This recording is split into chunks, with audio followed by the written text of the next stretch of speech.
10 menit itu apakah lama ya? Ngomong 10 menit itu apakah lama? Tentunya teman-teman harus tahu bahwa 10 menitkah itu, 5 menitkah itu, 15 menitkah itu, 20 menit, setengah jam, bahkan 1 jam.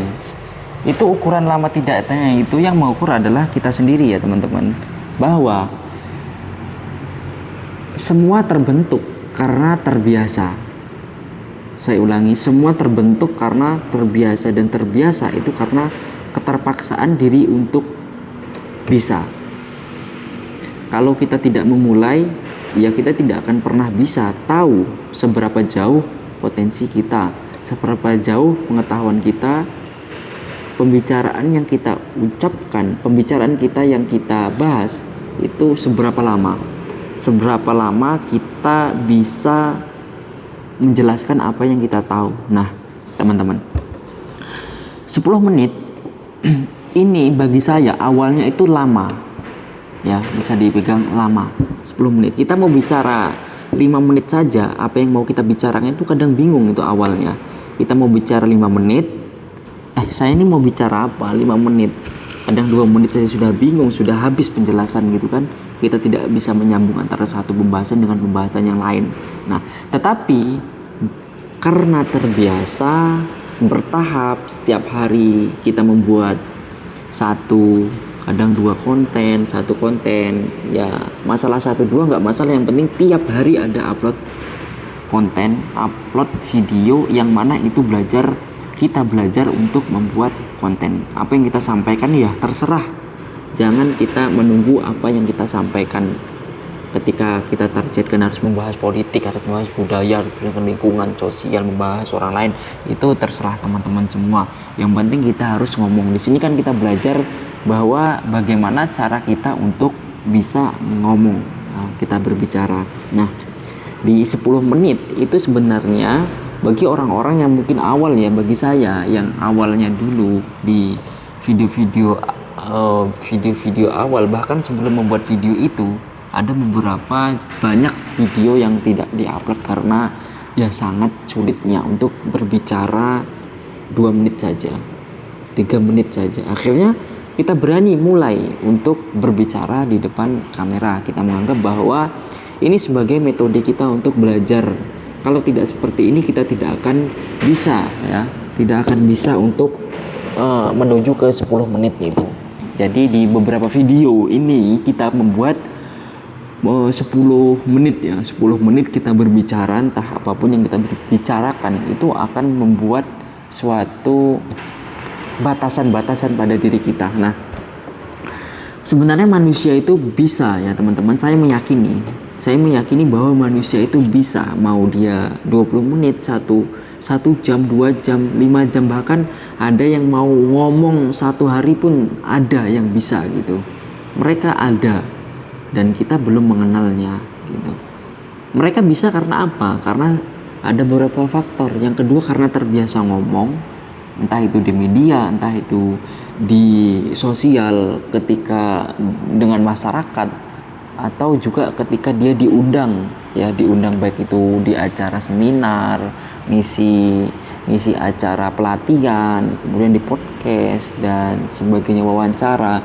Nah mereka terbiasa. Yang kedua karena pengetahuan. Jadi orang yang ngomong itu sebenarnya orang yang sedikit tidaknya itu sudah mempunyai pengetahuan gitu, sehingga apa yang mau diomongkan terarah sih. Nah ketika pembicaraan antara satu kalimat dengan kalimat yang lain, kemudian satu contoh dengan contoh yang lain, satu kisah dengan kisah yang lain, ini kan nyambung gitu. Semakin banyak pengetahuan, wawasan yang kita miliki, maka semakin lama durasi bicara itu memungkinkan gitu. Kalau seumpama gini ya teman-teman, kita bicara saja. Nah contoh ya, saya baru membuka ini tadi sudah berapa menit ya, hampir 5 menit ya. Kita nyambung ke kisah satu ke kisah yang lain. Orang yang misalnya sukanya ceritanya bersosial, menceritakan, oh saya tadi di jalan teman-teman melihat seorang kakek yang naik beca ini ditabrak oleh seorang pengendara lewat. Saya ketika jalan melihatnya, kasihan ya, mau saya bantu tapi saya beda arah gitu. Ini yang saya rasakan ya. yang saya terjadi ketika saya berada di jalan. Nah, siapa yang salah sebenarnya? Yang salah menurut saya ketika saya melihat ini yang berkendara. Kenapa yang berkendara salah?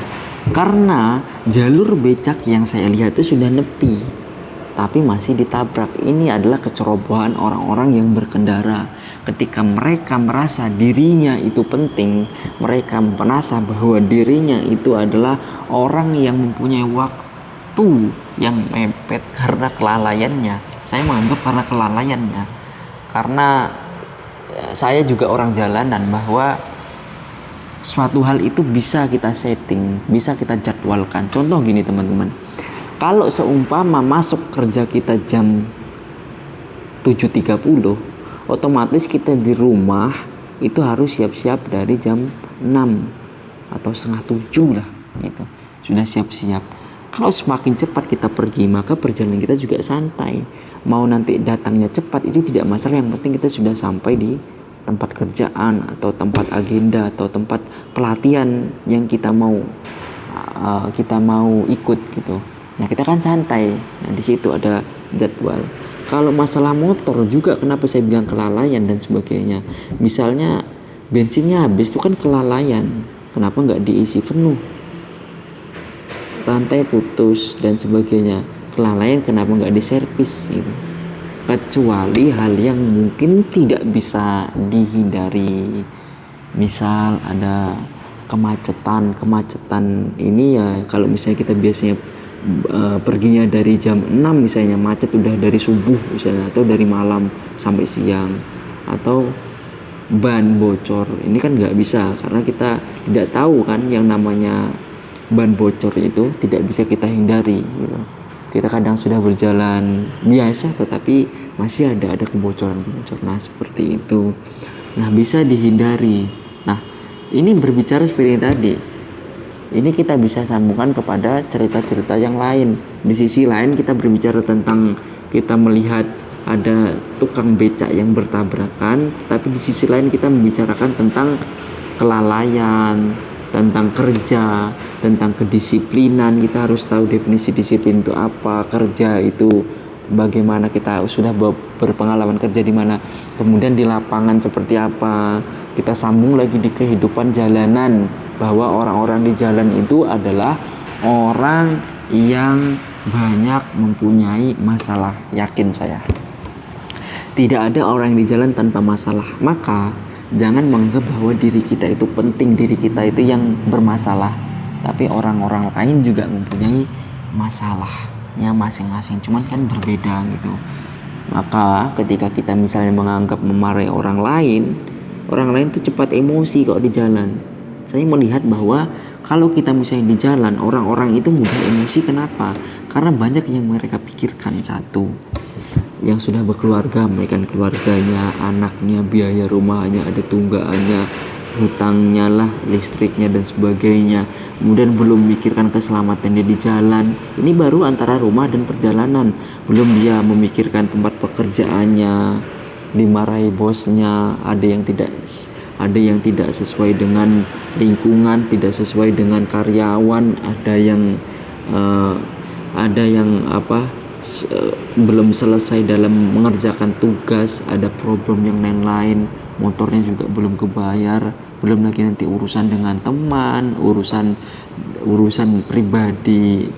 pribadinya lah, pikiran-pikiran yang lain. Nah, ini kan banyak orang-orang yang di jalan itu memikirkan hal-hal seperti itu.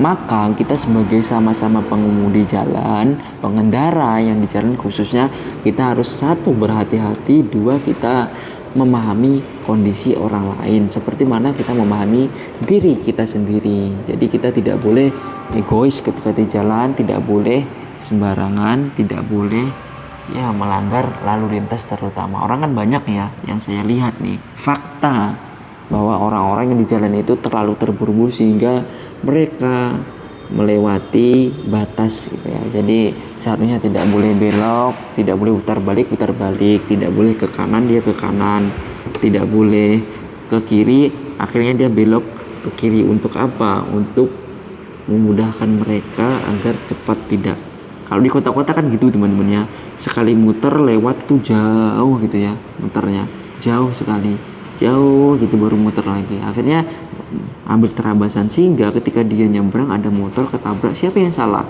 Kan dia yang salah gitu, karena kelalaian gitu, kecerobohan. Nah itu teman-teman, 10 menit pertama kan sudah sampai nih, kita sudah bisa berbicara, menyampaikan informasi selama 10 menit. Nah itu tipnya dari saya, kita sebagai konten kreator pemula, semoga kita bisa untuk menjadi yang lebih baik lagi. Semangat.